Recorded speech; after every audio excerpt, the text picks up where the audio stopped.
제가 주택에 살고 있어요. 살고 있는데 친구들이 집들이를 온대요. 한 10명에서 20명가량 집들이가 온다고 했습니다. 그러면 주차장은 걱정이 없을 것 같아요.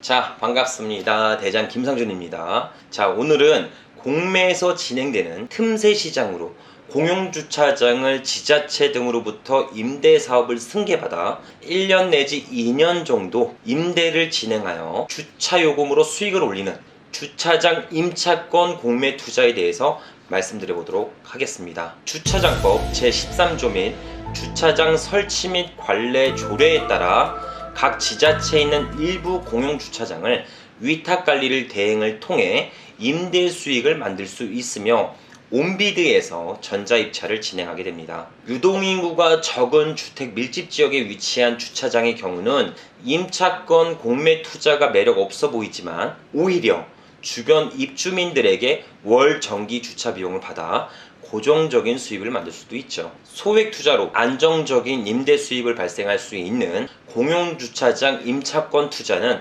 옥석을 가려낼 수만 있다면 충분히 매력 있어 보입니다. 그래서 제가 오늘 공용주차장을 직접 현장에 방문해서 임장 활동을 통해 수익성과 투자 가치 여부를 판단하여 보다 현실적인 내용을 전달드려 보도록 하겠습니다. 오늘 임장할 물건의 스펙은 올해 1월 28일에 낙찰된 경기도 안양에 있는 최저가 289만원부터 시작하는 공용주차장입니다. 임대기간은 2022년 12월 31일까지 약 2년간 임대 운영이 가능하죠.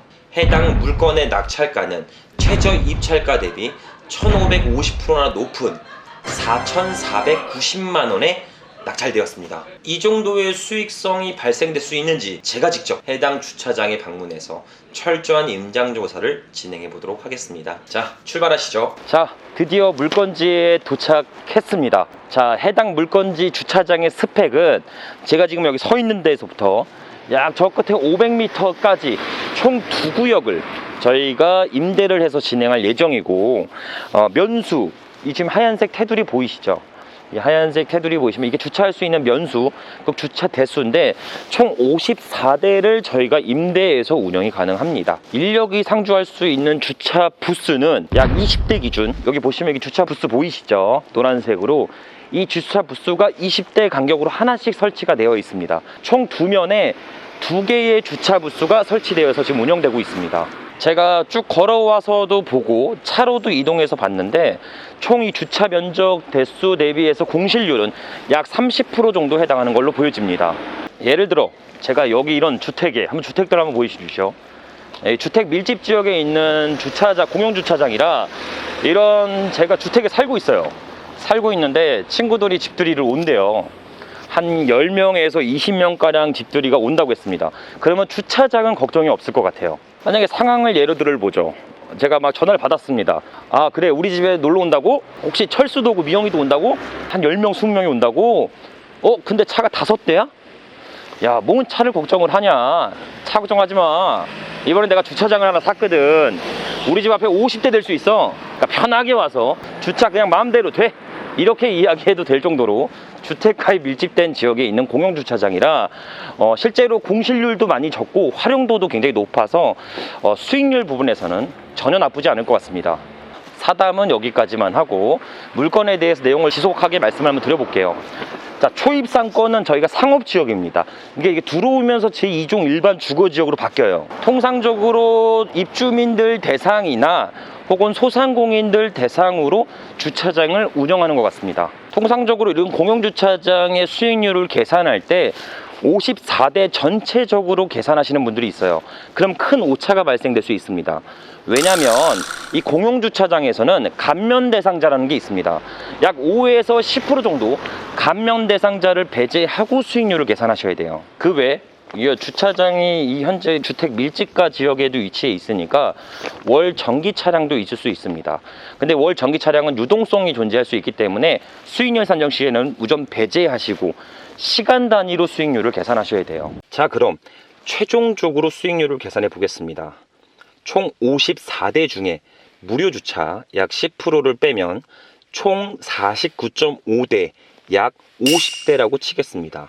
주차장 수익률을 계산은 통상 한 면당 1시간씩 기준으로 보기에 1시간씩 주차료를 계산해 보도록 할게요. 1시간당 주차 비용은 2,000원이고 이것을 수익할 수 있는 시간대 8시간을 기준한다면 16,000원의 수익을 만들어낼 수 있습니다. 해당 물건은 약 50대 기준이기에 16,000원 곱하기 50대를 하면 80만원이라는 수치가 나오게 됩니다. 이것을 주말 제외 평일 20일을 기준한다면 1,600만원이라는 주차료가 나오게 되죠. 그리고 이것을 12개월 즉 1년을 곱해주면 약 1억 9,200만원이 나오게 됩니다.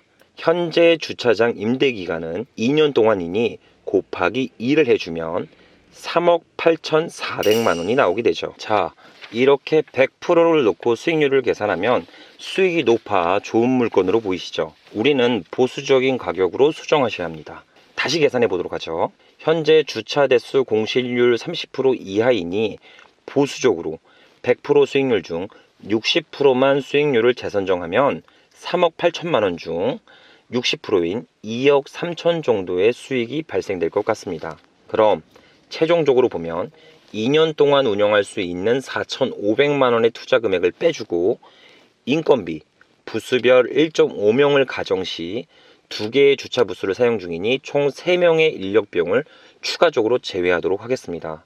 약 1명당 2,500만원의 인건비를 제외한다면 총 3명, 1년이면 7,500만원, 2년이면 1억 5천만원을 제외하도록 하죠. 그럼 최종적인 수익은 2년간 주차장 수익 2억 3천만원에서 투자금 4,500만원을 빼주고 인건비 1억 5천만원을 제외한다면 약 3,500만원의 순수익을 기대할 수 있게 됩니다. 그 외에 소모품이나 필요한 유지 보수 비용을 제외한다면 3천만원 정도의 순수익을 기대할 수 있겠네요.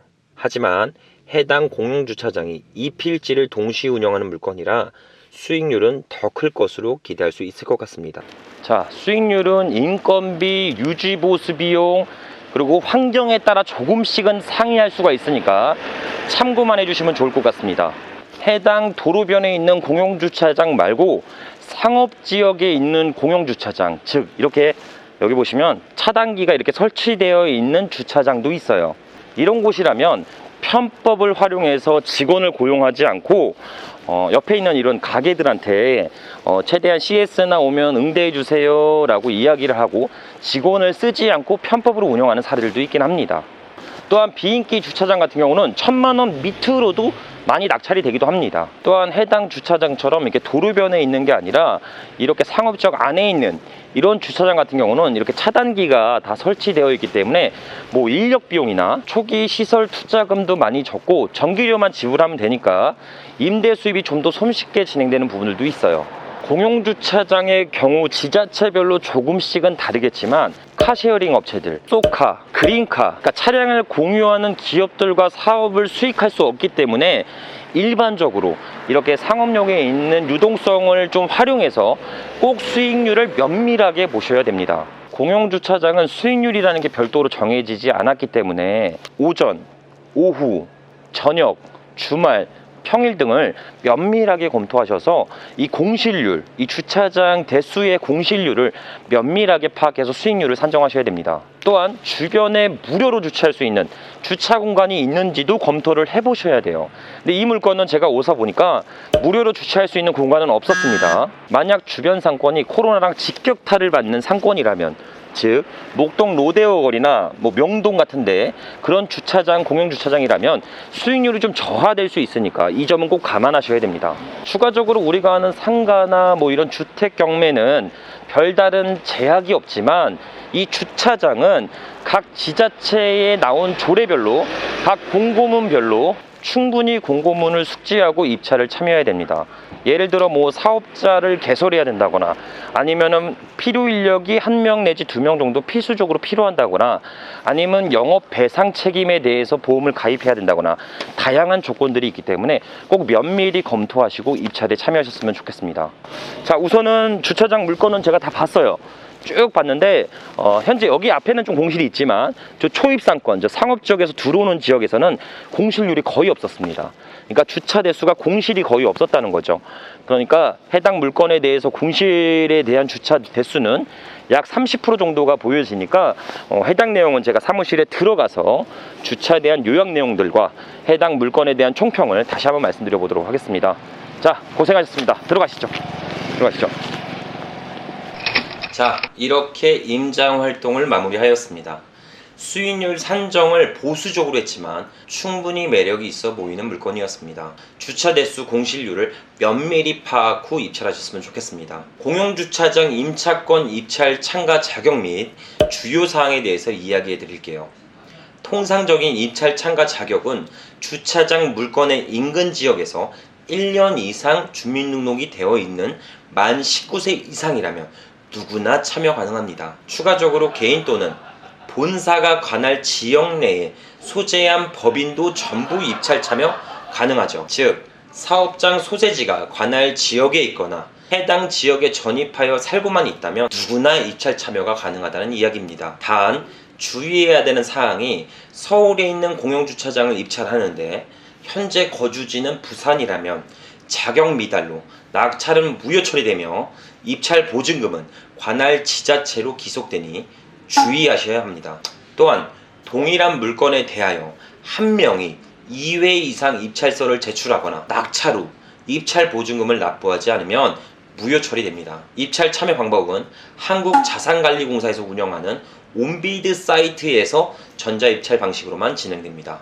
온비드에서 회원을 등록하고 공인된 인증기관에서 발급받은 인증서를 온비드에 등록 후 입찰하여 서류를 제출하는 방법으로 진행되죠. 낙찰자의 결정 방법은 최고가 입찰자를 선정하며 결격 사유가 있을 시 차순위 입찰자를 낙찰자로 선정하게 됩니다. 만약 동일한 입찰 가격을 제시한 입찰자가 2명이 나온다면 무작위 추천 방법을 진행해서 낙찰자를 랜덤으로 결정하게 되죠. 자, 추가적으로 지역별로 좀 다르긴 하지만 통상적으로 영업 배상 책임보험 가입 증명서를 제출해야 합니다. 개인 재정 상황에 따라 보험 증권 발급이 거부될 수 있는 소지도 있어 입찰 전 보험사의 증권 발급이 가능 여부를 따라 면밀히 따져보고 입찰에 참가해야 합니다. 참고로 큰 비용은 아니니까 우려하지 않으셔도 됩니다. 또한 낙찰 후 제3자에게 양도하거나 담보로 제공할 수 없으며 만약 위반 사항이 발생된다면 위탁자가 즉 관할 지자체가 일방적으로 계약을 해지하며 투자자는 별도 이의를 제기할 수 없게 됩니다. 주차장 요금은 관할 구의 조례에 따라 정해진 요금 사항을 준수해야 합니다. 우선 낙찰보자라는 생각으로 주차장 요금을 편법으로 징수하는 사례가 발생된다면 관할 지자체에서 계약 해지 등 강력한 조치가 적용될 수 있으니까 참고해 주시면 좋을 것 같습니다. 주차장의 위치, 회전율, 정기권의 유무, 운영시간, 주차장의 간격, 임대료, 인건비, 보험료, 인원 여부 등을 면밀히 체크 후 투자하셨으면 합니다. 자, 여기까지 공용주차장 임대업에 대해 A서부터 Z까지 전달드렸으니 틈새 시장을 공략하여 무조건 이기는 투자를 진행하셨으면 좋겠습니다. 우리 대장TV 시청자분들에게 제가 묻고 싶습니다. 성공하는 가장 큰 비결이 무엇인지 아세요? 저는 확실히 알고 있습니다. 그것은 행동하고 실천하면서 결단코 포기하지 않는 것입니다. 지금 당장 실행할 수 있는 계획과 목표를 잘게 쪼개서 당장 실행하셨으면 좋겠습니다. 그런 불확실성과 실패 속에서 꿈꾸던 인생이 기다리고 있을 겁니다. 우리 대장TV 시청자분들이 최대한 리스크를 받지 않고 간접적인 체험을 할 수 있도록 최대한 제가 양질의 영상으로 보답드리도록 하겠습니다. 같이 천천히 한 발 한 발 내딛어 보시죠. 제가 같이 가도록 하겠습니다. 오늘도 긴 영상 시청해주셔서 감사드리며 항상 건강하고 행복하셨으면 좋겠습니다. 감사합니다.